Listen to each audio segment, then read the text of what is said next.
lawmakers in St. Louis. And so we don't share who requests each science note, but I can tell you that a big chunk of our science note requests are coming from lawmakers in St. Louis. Okay, so let's talk education policy. Like I said, I'm going to do a pretty broad overview here, and we can come back to anything folks have questions on. And I tried to structure each slide just based on kind of overarching education themes. And like Kate mentioned, I ended my talk in May talking about how the CRT conversations were kind of getting started at the state level. And I'm going to begin my talk today kind of addressing some of those same questions. And so in general, a really big education topic that we're seeing in the General Assembly is this idea about what topics and courses should be allowed to be taught, what should be prohibited, what should be required. And so we're seeing a ton of conversation around this and really on a range of different topics. So for example, there's a bill that's being heard next week about computer science training. This is similar to a bill that we talked about last year, which would basically require higher ed institutions to accept computer science high school courses as either a, I believe, science or practical arts credit. This also has a couple additional items to it. So this would create an advisor in DESE, who is the computer science advisor, who would help them kind of create model curricula, keep that up on a dashboard through the DESE website so that other districts could access this information. So really trying to kind of integrate computer science learning across the board throughout different schools. Something I noticed in this bill too is that it's not necessarily that you have to have a specific only computer science course. It's kind of computer science integrated into other subjects is also totally okay. Most of this list though is kind of focused on some of these discussions about race and religion and gender that have kind of really been prevalent and I think gotten a lot of media coverage. So I wanted to kind of briefly discuss some of the differences. So these number 2 and 3 here, a bill about Holocaust Education Week, and then a bill about civil rights education. These would require that schools have a model curriculum, or that DESE creates a model curriculum that then schools can use and implement related to either Holocaust education or civil rights education. The civil rights bill is being heard next week. This is a bill from Representative Chuck Basie, who is the chair of the Elementary and Secondary Ed Committee in the House. And the bill is really broad. I linked to it in that overview document that I shared. Basically, it says we should talk about civil rights, and he kind of outlines a lot of things that he would want the model curriculum to include. So that goes from teachings of Martin Luther King Jr. to the Armenian genocide, to the Holocaust, to a lot of international incidents. This bill hadn't been heard before. I believe it's meant to be a response to some of the concern about these CRT bills, that by not teaching some of these subjects, we're going to be missing out on important history and social science lessons. Has not had a hearing yet. That's happening next week. These bottom 2 pieces, discussing race and racism in public schools, those are kind of what I'm calling the traditional CRT or anti-CRT bills. So the language in these varies a lot. So if you see that document I shared with you, there's a ton of different bills and the language changes. So some of them say you're not allowed to teach about divisive concepts. Other ones say you can't use curriculum implementing critical race theory. Most of them include language that says you're not allowed to imply or teach that any race or gender is inherently superior or inferior to another. And so really a lot of the friction that we talked about last year is what this means in terms of talking about structural racism and what this means in terms of talking about kind of systemic inequities that have gone on over time. And several of these bills have already been heard. A lot of the same concerns that we saw last year are coming up again.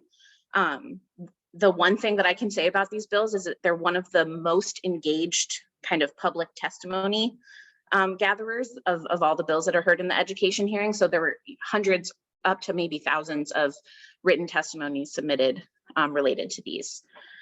And what we're seeing right now that I wanted to point out is that it seems likely, this is a prediction, and Prediction business is hard in my world, but I will try. It seems likely that some of the CRT language is going to be folded into this broader Parents' Bill of Rights.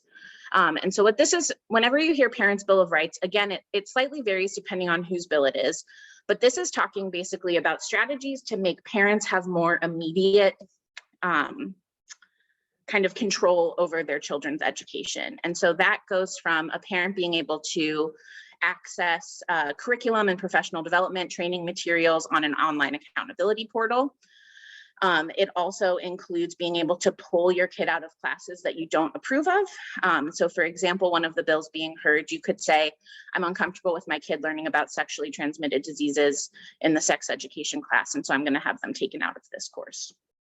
The other thing too that's interesting here is there is the financial penalty. So this is something else we talked about in May. If a parent, under these Parents' Bill of Rights, if a parent goes to a school and says, I want to see your curriculum, it's not on the accountability portal, then the school has a few days to get them that information. If the school doesn't, the parents are empowered under this law to be able to basically instigate civil action. So they can basically get money from the school or the district if the school or district doesn't comply. The most interesting thing about the Parents' Bill of Rights that was heard recently, the parents get 20% of that payoff if it were to happen. 80% of that money is going to go towards the new Empowerment Scholarship Accounts program. So that was kind of the big non-public school choice school bill that happened last year. We'll talk more about that in a couple slides.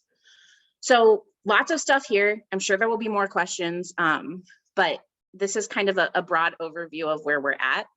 And the types of conversations that are happening in this space. There have been 3 full weeks of session, and I believe we've heard topics related to these bottom 2 almost each of those weeks.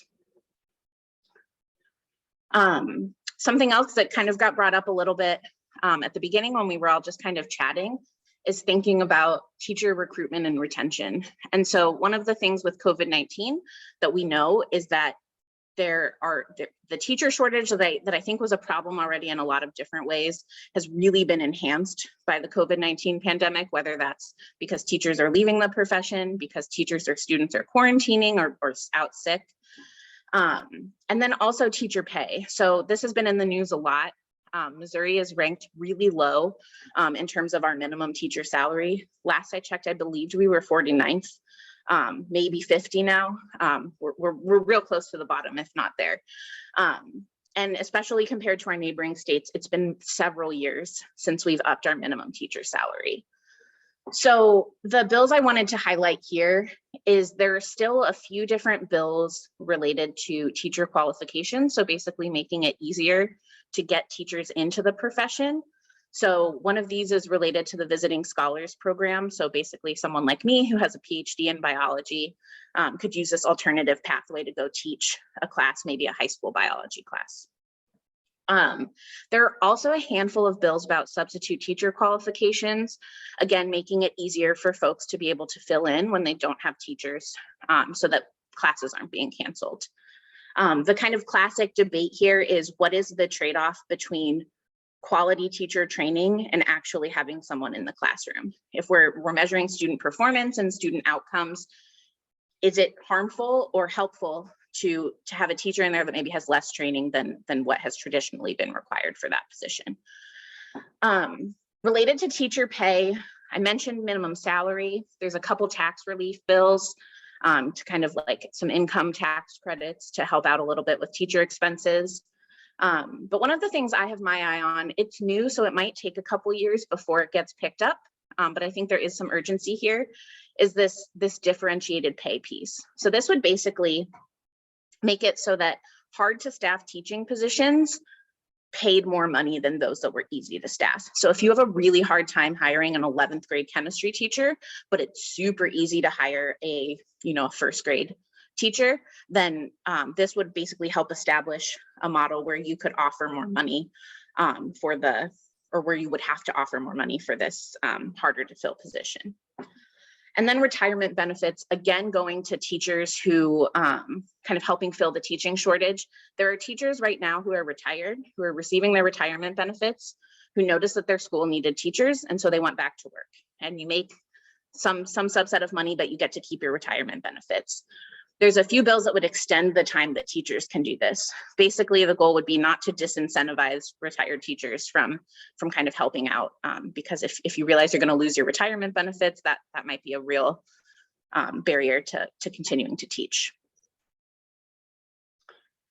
I fit it all on one slide, but this comes up every year. And while not directly related to STEM, I think it impacts STEM education a lot, as well as workforce. And so this is thinking about all of the different types of school choice. So when I first started off in the education space, I always thought about school choice being going from a public school to a private school. And what I've learned is there's a whole spectrum in between here. And so I wanted to just highlight these different pieces. There's a bill being heard next week that was discussed a lot last year, and that's the interdistrict open enrollment. So this is a public school choice program where if my house is in District A, but I really want to go to the public school in District B, as long as District B has space for me, I can go over there. I'm not kind of limited to where my zip code has me placed at school. We have a science note on this that I linked to in that kind of overview document. There's a lot of interest here last year, but some real questions about kind of what this functionally looks like. One of the challenges is that it's a voluntary open enrollment system. So I might be in District A and I might want to go to District B, but District B still has the right to say, I don't have any seats for you, you can't come here. So one of the things we talked about in our science notes is sometimes what we see is that in some of the more higher income areas, which are predominantly white students, not always, but mostly, those are the schools that tend to be the least willing to take in other students through these programs, compared to schools that maybe have lower income or majority Black districts. And so that's one potential segregation challenge that's created by this. The science note also talks about other things to think about, like transportation and other factors like that. So really complicated, but I think something that has garnered a lot of interest.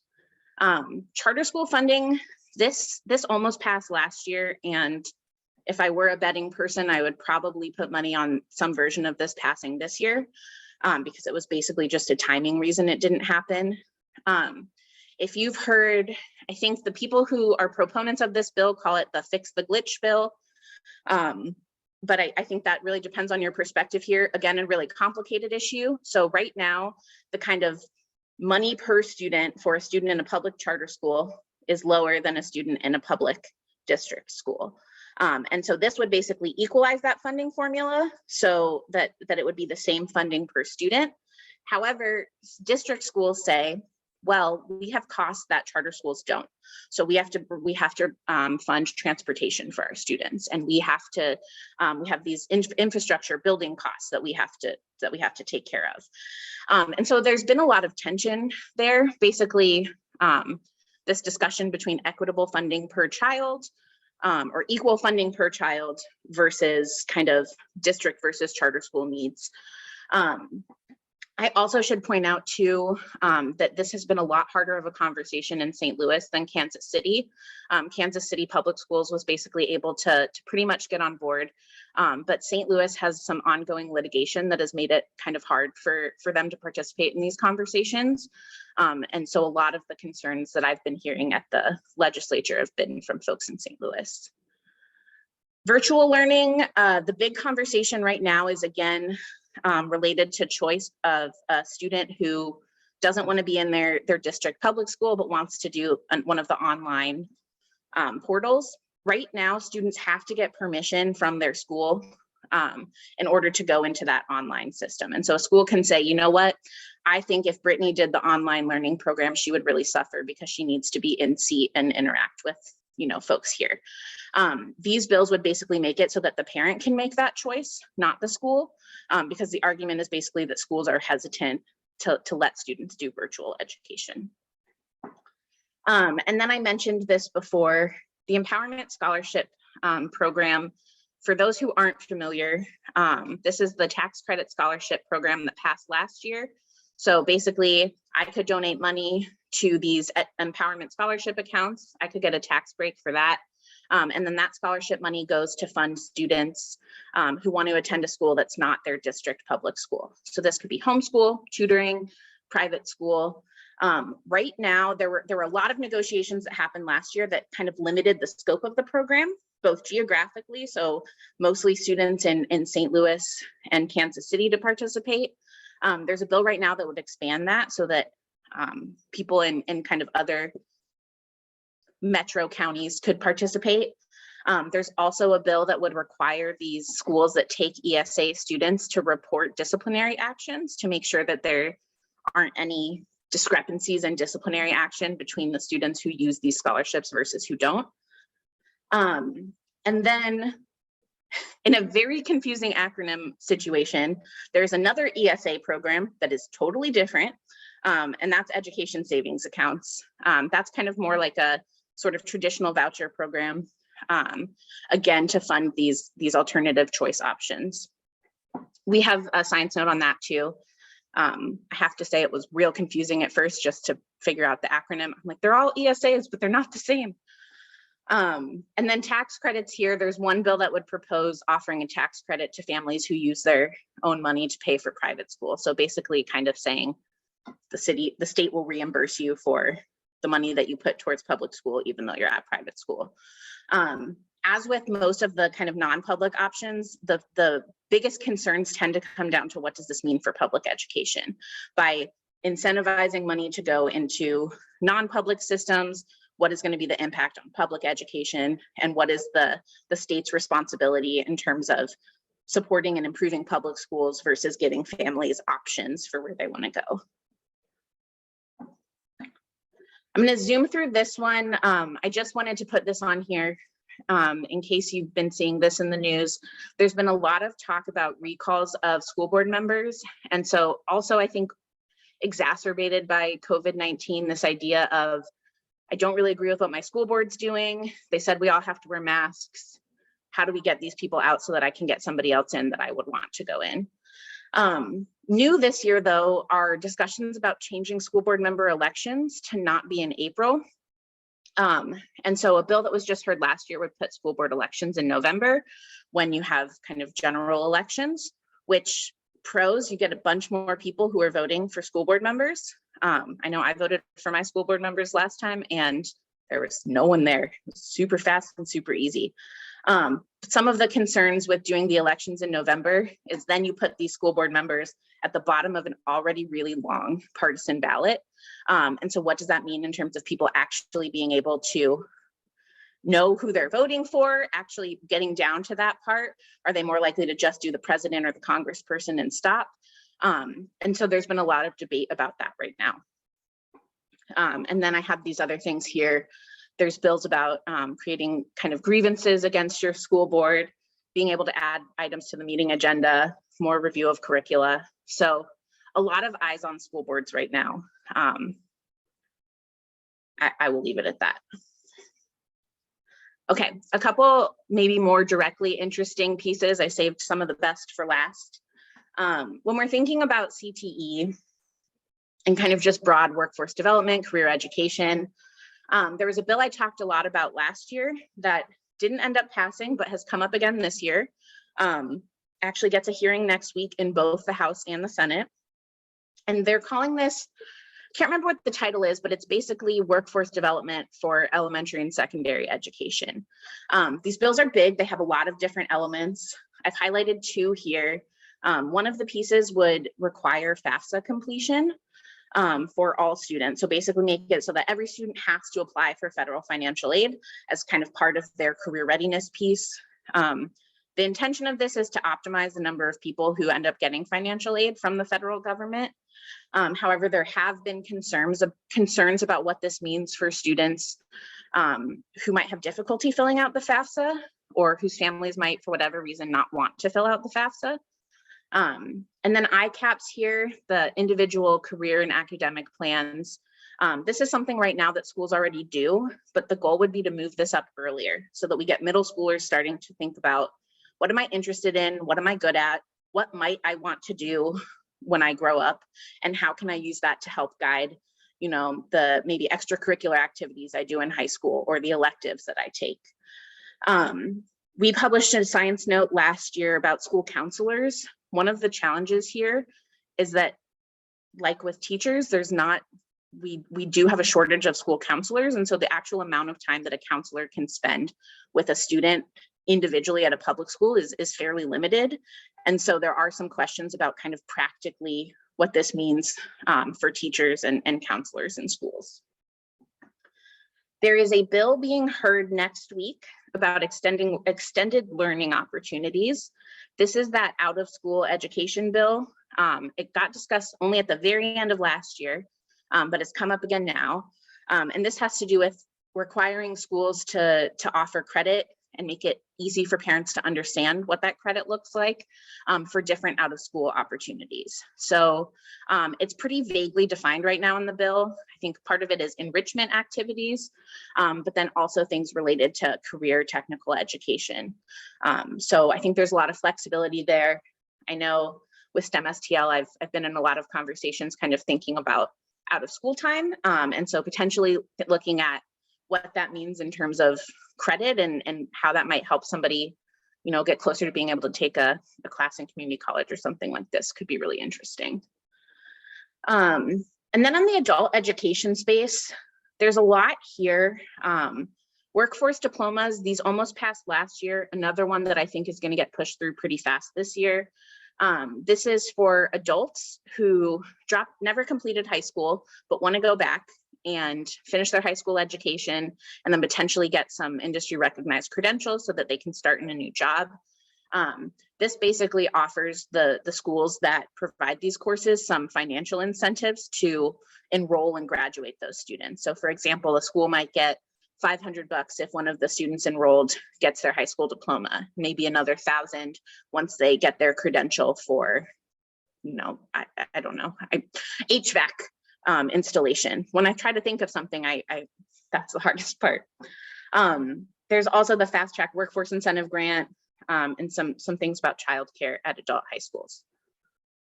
Okay, I'm almost done. I'm close to 30 minutes. There's so many fun things to talk about, or interesting, maybe not all fun. Higher education piece, a lot here is related to financial aid and how that relates to access to higher education. And so I really wanted to highlight some of the potential changes coming up for the A+ scholarships. I think there's a real will right now to make the A+ scholarships fairer and more accessible, but there's a real question about what that looks like. And so I'm not sure which of these will move the most. I can say that there was a hearing last week about unused A+ scholarship funds. So if I went to community college, used my A+ money and graduated from community college, let's say I still had an extra $1,000 on my A+ scholarship. This bill would let you use that to apply towards your bachelor's degree, rather than having to say, well, I'm done with community college, that money goes away now. That was sponsored by Representative Shields, got heard last week. Representative Kevin Windham, if you follow any of the news surrounding the A+ scholarship programs, he's really been, I think, at the center of a lot of these discussions, partially because he's responsible for the information requests that went out to Department of Higher Ed in the summer, maybe, of last year. That basically led to, I think there was a Post-Dispatch article and a couple other articles about how, relative to the proportion of population, Black students get significantly fewer A+ scholarships than their white peers. And so really what we're looking at are these kind of significant racial inequities and who's getting A+ scholarships. And so this is something that Kevin Windham, I think, has maybe 3 or 4 different bills. I wanted to highlight here one of his big priorities that I think is potentially a little bit more politically difficult is making A+ scholarships a first dollar program. Again, I'm not sure that this will happen, but basically right now, if you're not familiar, if you are eligible for an A+ scholarship, before you get the money, you have to basically use up all of your other student financial aid. So if you get Pell Grants, you have to use all your Pell Grant money. And then if there's still tuition costs left over, you can use your A+ money. But ultimately what this means is there are some students who say, great, I graduated, I did all the things I was supposed to do, I'm gonna get my A+ scholarship. And then they find out, well, turns out I'm low income enough that I got this other money and now I don't get the A+ money. So one of the things Kevin Windham would like to see would be to switch it so that regardless of what other money you get, you can still use this scholarship money, or maybe not using it on tuition, but using it for other education expenses like lodging or food or textbooks. I listed a bunch of other financial aid programs here. The college credit based on AP scores. This is, I think, more related to that dual enrollment side of making it easier to potentially spend less time in college or to start college kind of further along. And then performance funding is something that has been a conversation for so many years and probably will continue to be. And this is the idea of funding higher education institutions based on what the students who graduate end up doing. There's a lot of different ways to measure performance. People who really like this idea say education, higher education is a product, and we should make sure that the consumers are satisfied with that product. And if they are, you get more money. And people who are opposed to this say, well, what if my school pumps out a bunch of social workers or teachers and they're not making that much money when they graduate? Does that mean that my school is going to get less money because it looks like my students are leaving with less, kind of career prospects? And then last slide of basically all the other things I didn't have time to talk about. Early childhood ed, still a handful of bills there. You're going to see a lot of talk on the literacy and reading success plan side. The women of the Senate have kind of taken this on as a bipartisan initiative. So it'll be interesting to see how this plays out. Last year, we talked about school innovation, competency-based education. Happy to talk more about that if y'all have questions. And then I put here COVID mitigation. This is mostly vaccine requirements for schools, but there are a couple bills also related to masking or quarantine procedures. I think the masking challenges at this point have come more from the executive side with our Attorney General, starting these lawsuits against schools that have instigated mask mandates. So that's less legislative, but still something that's happening. I think we just published, actually Ramon, who's on this call, worked with our new education fellow on a COVID-19 in schools science note to kind of update where we're at here, because this is still an important topic. Okay, I just powered through all of the things, but I think there should be plenty of time for questions. So this is my fantastic team. I wanted to leave this up while we chatted more. But what are you thinking about? What do you want to talk more about?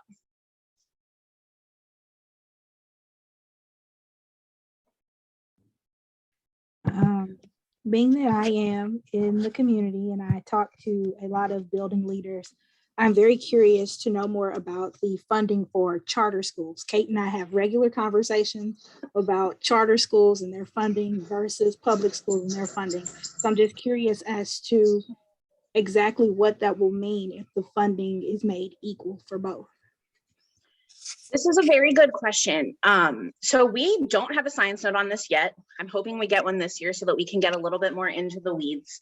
But I believe the biggest challenge is that school districts, public school districts, district schools are saying, if I have to pay the charter school the money that would be required under these changes, we are then going to have less money for potentially transportation or potentially some of these capital building costs. So maybe deferred maintenance on some of these older buildings that need some bigger projects that have to happen.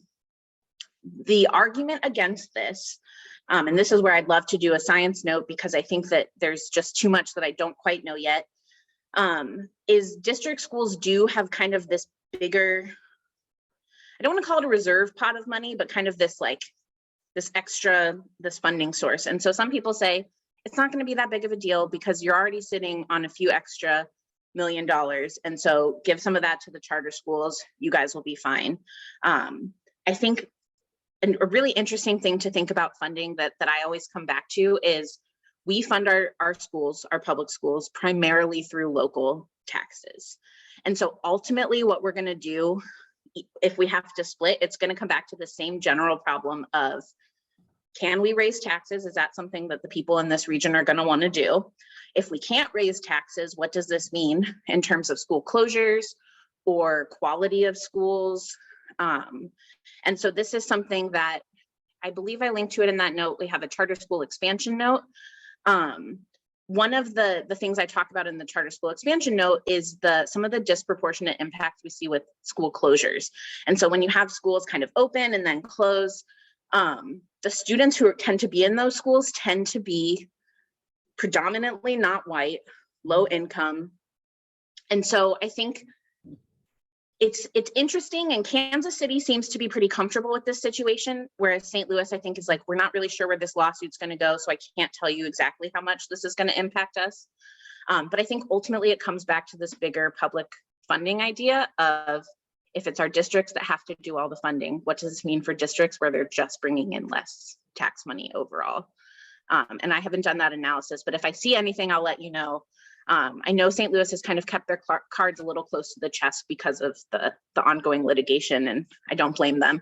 Don't want to mess around with courts. Thank you. Yeah. So, Jennifer. with regards to, I know you had referenced a bit about the career and technical education piece. So I work a lot in that space where we have the students from several districts do their internships within our hospitals. And I'm just curious, I know in the very beginning when we started doing the career and technical education internships, we were told that, okay, as long as the students are getting high school credits, the Department of Labor would allow us to, they can do these internships, et cetera, et cetera. Now I'm beginning to get a lot of the districts, and I guess there's funding for the students that are doing their internships to also be compensated, paid. So they're getting paid, stipends, and they're getting credit for the internship. If with regards to policy around that, is there anything around that, or is there something that we should be looking to as we recraft our policy within BJC in our relationships with schools and those types of programs? Yeah, that's a really great question. And my gut instinct right now is I have not seen bills about this, but I want to double check and I can get back to you if I'm wrong.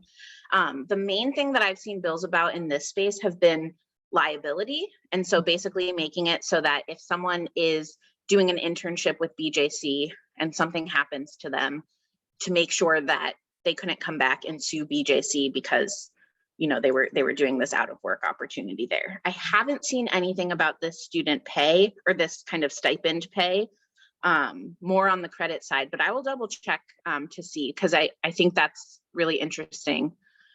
From a workforce side, and something that we think about a lot is how do we incentivize local employers to want to bring students in, and how's that going to change if they have to pay those students versus if the students can do it for some sort of credit. Thank you. I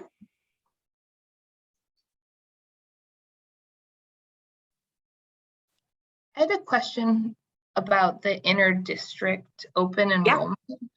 And I might have missed this. Does that span across the city and the county in St. Louis, or would it?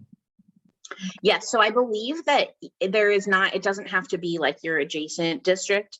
But I think unless he changes it during the process, what it could mean though is that within St. Louis City and St. Louis County, you could have some places say, no, we can't take you. Versus some places say that they would. I also, charter schools are different. And so this is, predominantly for the district schools, but this should be, if a family's able to drive over 30 minutes to go to the suburbs, they could do that. That was the kind of piece we got to in the science note though, where it turns out if you're driving from middle of St. Louis City and you want to go out to somewhere in St. Charles to go to school, Detroit, there was a study in Detroit, and basically what happened is there's kind of this circle where they let families go kind of close to home, but the farther you got out from the middle of the city, the more schools said, oh, we don't have room, we can't take you. But it is meant to be kind of open, and the transportation piece is really limited by the ability of the schools to provide that transportation, or for a family to kind of get their student over there. Okay. Thank you. Has there been any fiscal analysis on this in terms of what it means for like dollars following the pupil, or like a differential in like, you know, the spending per pupil in Rittenhour versus the spending per pupil in Clayton? Yeah, that's a really great question. I don't remember what the fiscal note looks like from last year, but I do know that in the science note that I linked to on that document, I did talk about this a little and how the structure was, because this is really important, right? If your district that your home district is usually pays, pick an easy number, $1,000 per pupil, but then the district that you really want to go to pays $3,500. Is the district you're from supposed to pay that $3,500 for you to go there? And so they've had different conversations about this of maybe the sending district is only responsible for what they would have paid for that student there, and then the other district has to make it up. Maybe one of the conversations last year is maybe we make a pot of money that is state funds that helps fill that gap so that the receiving district isn't, quote, losing money. But I think that that's a really good question, and something that's a big question mark, and might also lead to this reason why some might not want to participate in the voluntary program. This would be different if it was mandatory too, like if you had to be able to let people in. I imagine there would maybe be more incentives to change that financial structure.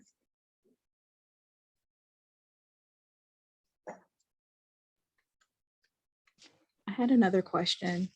A lot of my background is early childhood education, so I'm very passionate about it. So exactly, I saw that you highlight quality assurance. What is on the table as far as assuring quality? Because I've been in tons of childcare centers from home base to the private institution. So what exactly is in the bill for that?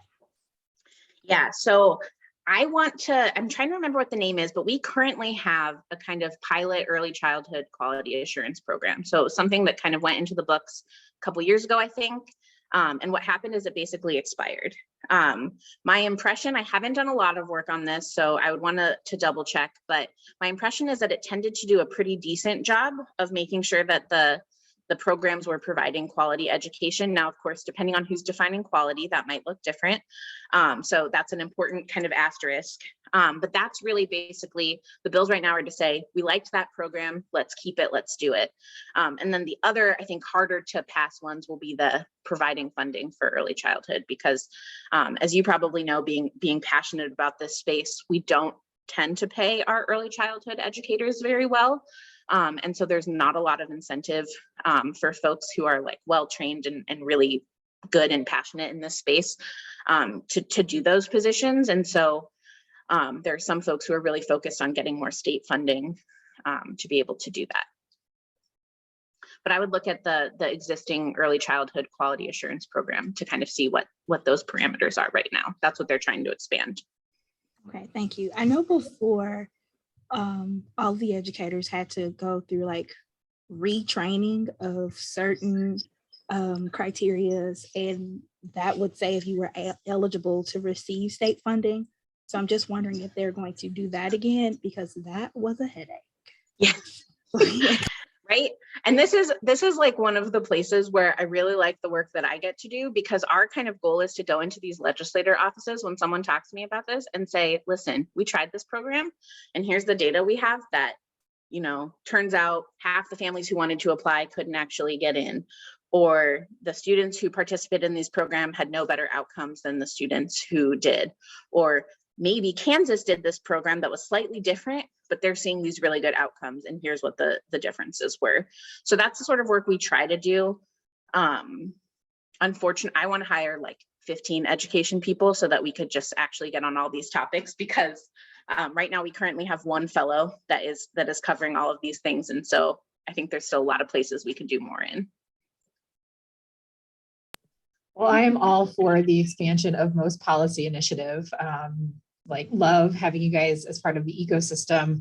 I'm so incredibly grateful for you joining us today, Brittany, and talking through all of these.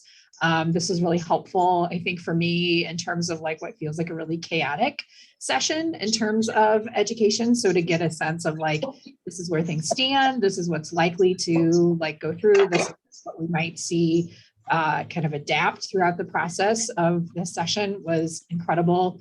It was really lovely to see new faces here. I'm always going to put out this, like, we want you at the table. If you want to join a work group, you can find my email address on our website. Drop me a note. If you're interested in just doing some more like work with us in a non-work group capacity, thrilled to have you there too. But thank you, everybody. This was for me like an amazing way to end my Thursday. I'm so glad that people were here. And thank you, Sam just put it in the chat too. So if you want to quickly grab it and shoot me an email, I would love it. So thank you, everybody, for joining us for this conversation. Thank you, Brittany, for guiding us through this. Have a wonderful evening, everyone, and I hope to see you next month. Thanks, everybody. I also put my email in the chat if you want it. Never hesitate to reach out.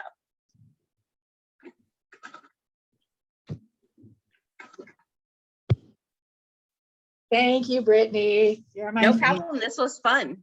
This is I'm doing a great. double header today. I have the second webinar in an hour. What's this webinar on? The second one? PFAS in our water. So like water contamination. I'm just going one spectrum to the other today. Let's do it. Change the whole world, lady. Working on Hey, it. since I didn't pop off yet, I think I met Rachel somebody, West. Rachel Owen. Owen, maybe? that's what it was. Yeah, I met her on a mid-Missouri thing in early COVID. And we like met monthly for a little while, but I think like she had 5 fellows coming in like then, and she was like really kind of overwhelmed. And I then was one we of just them. kind of fell out of, well, that's why I was gonna ask, because I'm like, oh my gosh, I feel like this is like coming around like a circle, because it's like, oh my. That's Just a fantastic. different link into another mid-Missouri sort of thing. Now, where are you? Are you in St. Louis? Or are you in Jeff City? I'm in or- Columbia. Oh, Columbia. Our office is in Jeff City, but we've been doing mostly remote with COVID. So Oh, sure. Yeah. I'm over by the university, which is, Rachel's an MU grad who founded this. So Yeah, she was great. And later on, I met Wendy Moore and Sarah Hill, who do the VR brainwave stuff. mhm. And tell me what the name of the, I'm like totally blanking. I'm seeing their app. Right. It eludes me too. I'm like, this is so silly because I'm like, Kate, you don't know what we're talking about? I don't. Yes, Sarah Hill. Let's see, Wendy Moore. They work for, geez, Louise. I went there this summer, killing me. All right.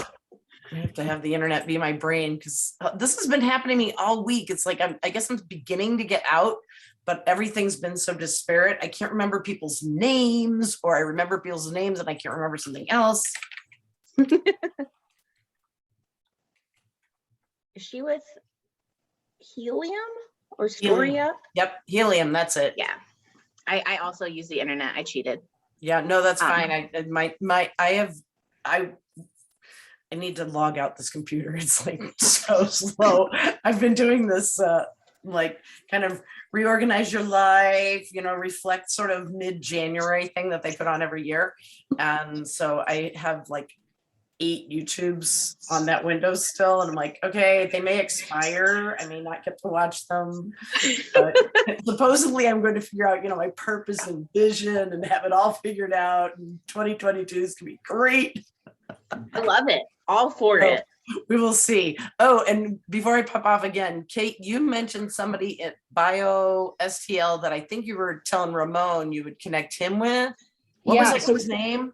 That's Justin Raimundo. He's the workforce development lead at STEMSTL. Okay, hang on. It totally kept going. Justin? Mhm. Okay. I don't know what I have, like Guston, Hoston. The auto correct kept changing it to stuff that made no sense. I'm like, what are you doing? I can't. Anyway, yeah, I may have met him startup with St. Louis Startup Week about 2 or 3 months ago, whenever that was. Oh, maybe. Yeah. And yeah, he was a really friendly guy, whoever it was. And he had kind of a Hispanic-ish last name is what I'm remembering, but he was super friendly. And I'm pretty sure he worked at STEMSTL. He's like, oh yeah, if you're ever up in St. Louis, I'll take you around and introduce you to Probably people. And Justin. it made it sound like we're actually in the office. If they made you feel very excited about St. Louis and workforce, it was almost certainly Justin. Well, I apologize. already am excited about that. If you talk to me for very long, I will branch off into my like, well, what would happen if sort of stories. And yeah, I keep having these brainstorms and I'm like, there's no reason for me to actually do that. Jill, you just need to like turn that into a hobby or something. But I will follow up with Jessie because she sounds like she's the right person around launch code, because some of these ideas kind of fit with like a rural version of launch code. Oh, yeah. And Okay. and I think that when I was bringing up in late 19, when I was doing Venture Cafe, the people didn't laugh me off the planet, which was pleasant. But there was really no role. There was no, I just couldn't figure out how to, make anything start. And I had political capital with no one. So I'm like, okay, I'll during COVID, a lot of people know me now, at least this way, but I still have no role officially with anybody. But anyway, did you say you needed to get off for another thing? She's gonna hop off to a thing. I'm gonna go hop off for mom duties, but Yeah, shoot well, me an I will email, Jill, get and I'll get some. back Yeah. on with you at some point. Yeah, And absolutely. emails and whatnot. So thanks. Good to meet you. See ya. Bye, Kate. Have a good one. Thanks for having me. Thanks for coming.